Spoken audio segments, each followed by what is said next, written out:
यदि पृथ्वी का गुरुत्वाकर्षण बल अचानक लुप्त हो जाए तो निम्नलिखित में से कौन सा सही परिणाम होगा।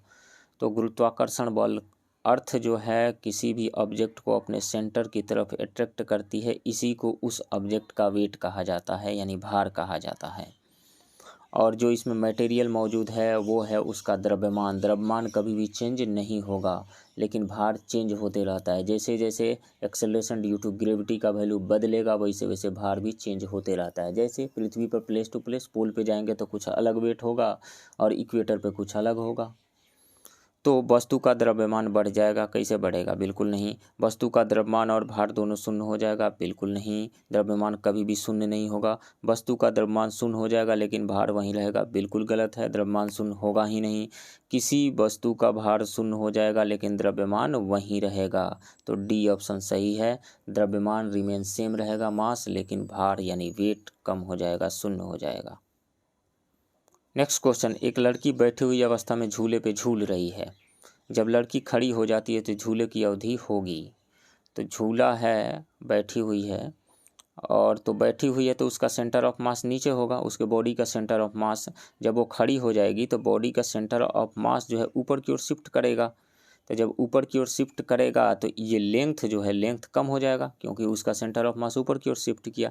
तो T is equal to 2π√L/g से एल डिक्रीज हो गया, तो एल डिक्रीज हो जाने की वजह से टाइम पीरियड डिक्रीज हो जाएगा, घट जाएगा। तो राइट ऑप्शन बी होगा, घट जाएगा।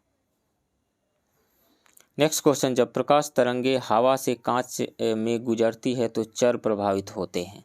तो हवा से कांच में गुजरती है मतलब मीडियम चेंज हो रहा है। तो मीडियम चेंज होने से फ्रीक्वेंसी चेंज नहीं होगा, लेकिन वेवलेंथ और स्पीड दोनों चेंज हो जाएगा। तो तरंग दैर्घ्य और वेग दोनों ही चेंज हो जाएगा।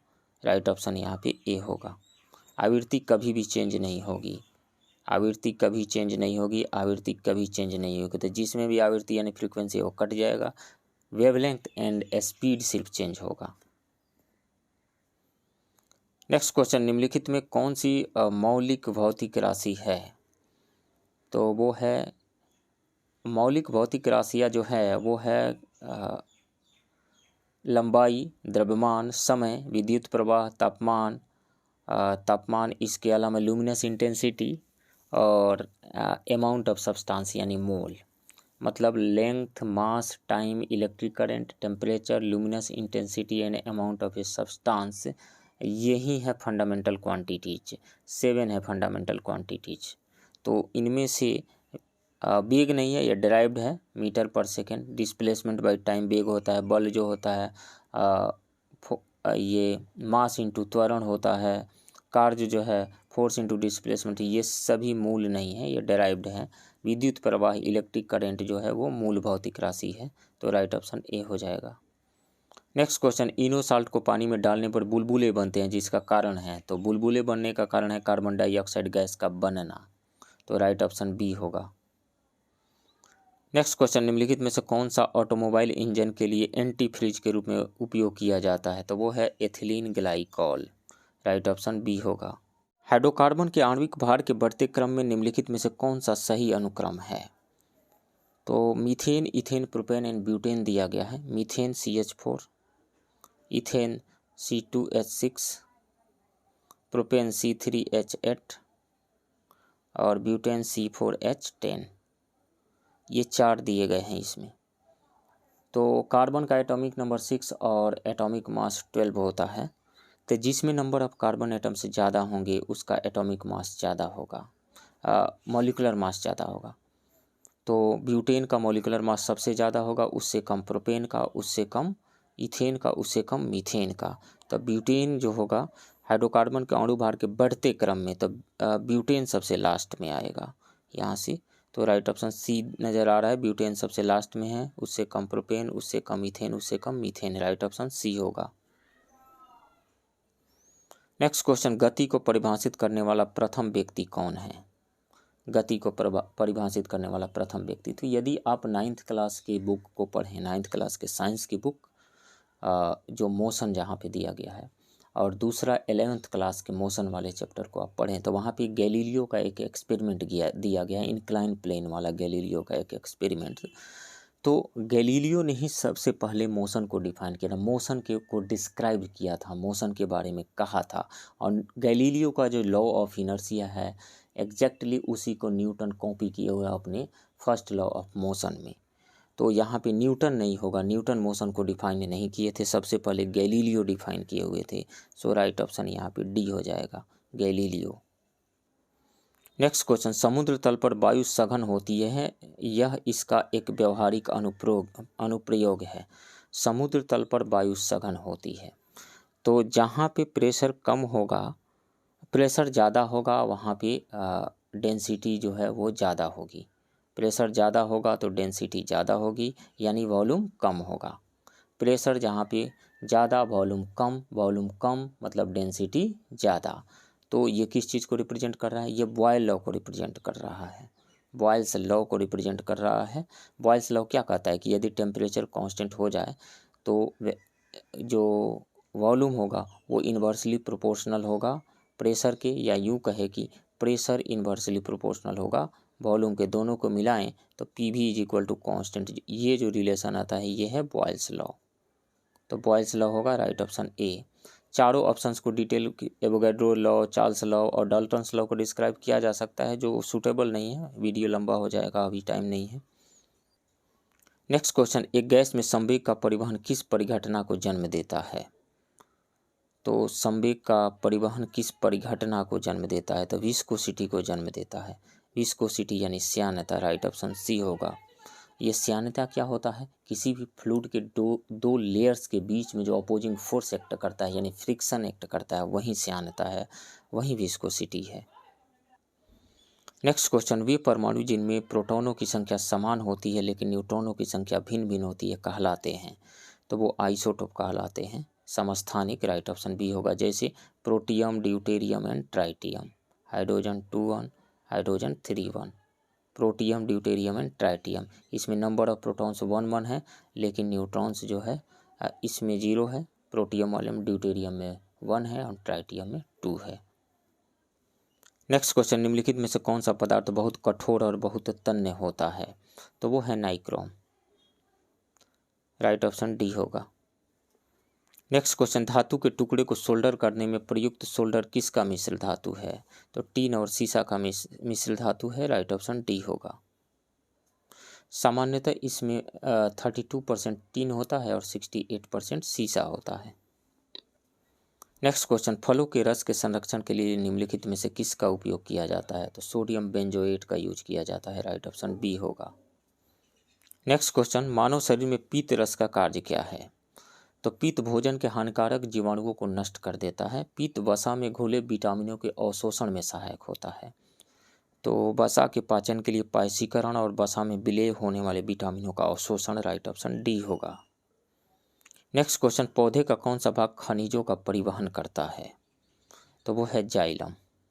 जाइलम नीचे से जल में घुलनशील खनिजों को लेकर के आता है। फ्लोएम क्या करता है? फूड को एक जगह से दूसरी जगह, फ से फूड, फ से फ्लोएम, ज से जल, ज से जाइलम, राइट ऑप्शन सी होगा। नेक्स्ट क्वेश्चन, एंजियोस्पर्म जिम्नोस्पर्म से भिन्न होते हैं। तो एंजियोस्पर्म और जिम्नोस्पर्म दोनों बीज उत्पादक पौधे हैं। वे जिस तरह से बीज पैदा करते हैं उसमें अंतर होता है। एंजियोस्पर्म वे होते हैं जिनके बीज एक फल में बंद होते हैं, जबकि जिम्नोस्पर्म में फूल या फल नहीं होते हैं और सल्कों या पत्तियों की सतह पर खुले या नग्न बीज होते हैं। तो इसमें राइट ऑप्शन हो जाएगा फल, बी। नेक्स्ट क्वेश्चन, निम्नलिखित में से कौन सा युग्म सही सुमेलित नहीं है? तो इसमें से एस्पिरिन संवेदनाहारी, एस्पिरिन संवेदनाहारी नहीं होता है। यह एक एनाल्जेसिक है, यानी दर्द निवारक और ज्वरनाशक यानी बुखार दूर करने वाली दवा है, तो ये गलत है। क्रिस्टल वायलेट जो है एंटीसेप्टिक, ये सही है। क्लोरोमाइसेटिन एक एंटी टाइफाइड मेडिसिन है, ये सही है। कुनैन मलेरिया रोधी है, ये सही है। गलत कौन सा है? ए, राइट ऑप्शन ए होगा। नेक्स्ट क्वेश्चन, निम्नलिखित में से कौन सी रक्त कोशिकाएं रक्त के थक्के जमने में महत्वपूर्ण भूमिका निभाती है? तो वो है थ्रोम्बोसाइट, या यूं कहें कि प्लेटलेट्स, राइट ऑप्शन सी होगा। नेक्स्ट क्वेश्चन, अमीनो एसिड की घुलनशीलता के संबंध में निम्नलिखित में से कौन सा सही है? तो ज़्यादातर कार्बनिक सॉल्वेंट में घुलनशील और पानी में अघुलनशील। गलत है, उल्टा है ये। पानी में घुलनशील होते हैं, कार्बनिक पदार्थों में अघुलनशील होते हैं। देखिए पानी जो है वाटर एक पोलर सॉल्वेंट है, पोलर। इसमें डेल्टा माइनस आया हुआ है, ये इलेक्ट्रोनेगेटिविटी ज़्यादा होने की वजह से इस पर डेल्टा प्लस आया हुआ है। तो ये एक पोलर सॉल्वेंट है, तो इसमें अमीनो एसिड डिजोल्व कर जाएगा। वो एक कहावत है ना, चोर चोर मौसेरा भाई, मतलब एक जैसे लोगों में दोस्ती आसानी से हो जाती है, यानी dissolve like dissolve, like dissolve like. तो इस तरीक़ा से, यानी पोलर सॉल्यूट जो है पोलर सॉल्वेंट में डिजोल्व होता है और non polar solute non polar solvent में डिजोल्व होता है। तो ये तो गलत होगा। अब ये कार्बनिक सॉल्वेंट्स में घुलनशील होते हैं, नहीं। ज़्यादातर पानी में घुलनशील और कार्बनिक पदार्थों में अघुलनशील होते हैं, ये सही है, राइट ऑप्शन सी होगा। नेक्स्ट क्वेश्चन, निम्नलिखित में से कौन सा कोशिकांग प्रोटीन संश्लेषण की प्रक्रिया में शामिल है? तो वो है राइबोसोम। प्रोटीन की फैक्ट्री इसको कहा जाता है, राइट ऑप्शन डी होगा। नेक्स्ट क्वेश्चन, 100 मिलीलीटर रक्त में सामान्यतः कितना हीमोग्लोबिन पाया जाता है? तो लगभग 15 ग्राम हीमोग्लोबिन पाया जाता है, राइट ऑप्शन डी होगा। नेक्स्ट क्वेश्चन, कीट वंश से होने वाली खुजली किसके कारण होती है? तो फॉर्मिक एसिड के प्रेजेंस की वजह से होती है, राइट ऑप्शन ए होगा। नेक्स्ट क्वेश्चन, एल्युमिनियम का उपयोग खाना पकाने के बर्तन बनाने में किया जाता है। एल्युमिनियम के निम्नलिखित गुणों में से कौन सा इसके लिए जिम्मेदार है? तो एक तो वो गुड होना चाहिए हीट कंडक्टर का, उसकी हीट कंडक्टिविटी अच्छी होनी चाहिए, तो अच्छी तापीय चालकता। और दूसरी बात है वो गले नहीं, हाई मेल्टिंग पॉइंट उसका होना चाहिए, टेम्परेचर को वो सहन कर सके। हीट जब सप्लाई किया जा रहा है तो हाई टेम्परेचर बढ़ने पे उसको टोलरेट कर सके, गले नहीं। तो उच्च गलनांक होना चाहिए। तो 1 और 3 सही है यहाँ पे, राइट ऑप्शन सी होगा। नेक्स्ट क्वेश्चन, कौन सा हार्मोन गैसीय रूप में पाया जाता है? तो एथिलीन जो है एक गैस है, राइट ऑप्शन डी होगा। नेक्स्ट क्वेश्चन, श्वेत रक्त कोशिकाओं की औसत जीवन अवधि है? तो ये होती है 15 से 20 दिन, राइट ऑप्शन ए होगा। नेक्स्ट क्वेश्चन, निर्जलीकरण यानी डिहाइड्रेशन के दौरान शरीर द्वारा आमतौर पर खोया जाने वाला पदार्थ क्या है? तो कभी भी जब डिहाइड्रेशन होता है तो क्या सलाह दिया जाता है? ORS घोल पी लो। ORS घोल में क्या है? नींबू रहता है और सॉल्ट है एंड शुगर है। इसके अलावा ये कहा जाता है कि पानी में नमक और चीनी थोड़ा सा घोल करके पी जाओ। तो उसमें से घोला जा रहा है क्या? नमक और चीनी। नमक क्या है? सोडियम क्लोराइड है। तो डिहाइड्रेशन में किसकी लॉस हुई है? सोडियम क्लोराइड की, जिसकी पूर्ति के लिए कहा जा रहा है कि नमक और चीनी घोल के पी जाओ। तो सोडियम क्लोराइड होगा, right option B. Next question, कवक आमतौर पर आरक्षित खाद्य सामग्री को किस रूप में संग्रहित करते हैं? तो ग्लाइकोजन के रूप में संग्रहित करते हैं, राइट ऑप्शन डी होगा। नेक्स्ट क्वेश्चन, मधुमेह के उपचार में प्रयोग होने वाले हार्मोन इंसुलिन की खोज किसके द्वारा की गई थी? तो कनाडा के 2 वैज्ञानिक बैटिंग और बेस्ट ने 1923 में मैक्लियोड की मदद से हार्मोन इंसुलिन का एक सक्रिय इन्फ्यूजन तैयार किया था। बैटिंग और मैकलॉड को इस वैज्ञानिक शोध के लिए 1923 में नोबेल प्राइज मिला था। इंसुलिन हार्मोन रक्त में ग्लूकोज के नियमन से संबंधित है। तो राइट ऑप्शन यहाँ पे बी हो जाएगा, FG बैटिंग। नेक्स्ट क्वेश्चन, पृथ्वी पर सर्वाधिक ऑक्सीजन का उत्पादन होता है? तो पृथ्वी पर लगभग 90% प्रकाश संश्लेषण जलीय पौधों और शैवाल द्वारा किया जाता है। तो सर्वाधिक ऑक्सीजन का उत्पादन शैवाल के द्वारा होता है, राइट ऑप्शन सी होगा।